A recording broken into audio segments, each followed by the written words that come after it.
Bon, mais merci de me recevoir pour parler de l'appellation Corbière et Corbière-Boutenac.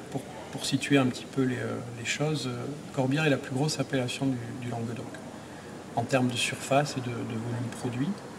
Mais c'est aussi du terroir de Corbière qui est sorti la plus petite appellation du Languedoc, qui est Corbière-Boutenac, et qui est un cru. Donc aujourd'hui, Corbière-Boutenac, ça représente à peu près 200 000 bouteilles en tout. C'est 24 vignerons qui s'entendent bien et qui essayent de faire vivre cette appellation et de la faire connaître un peu partout dans le monde. Et si vous avez quelque chose à faire, c'est vraiment d'aller chercher du Boutenac pour aller le goûter, quoi. Voilà. Alors justement, personnellement, j'apprends aussi un peu plus sur cette appellation. Puis on a une cuvée juste sous la main qui serait peut-être intéressante de vous faire découvrir, que moi je connais depuis déjà une bonne année. Hein. Ça s'appelle Atalsia et on trouve ça en SAQ, une trentaine de dollars environ, peut-être un petit peu plus.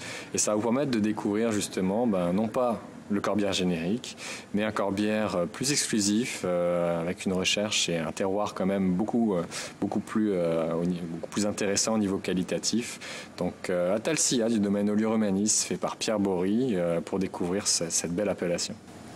Un petit commentaire aussi sur Boutenac. Il y a une chose fondamentale, c'est que le Corbière-Boutenac, c'est une grosse base de Carignan. C'est un vin qui respire la sincérité du Languedoc et qui veut vraiment s'inscrire dans son histoire en utilisant comme base d'assemblage le Carignan, qui est vraiment le cépage historique du Languedoc. Et ça, c'est fondamental dans la démarche que les vignerons de Boutenac ont entrepris.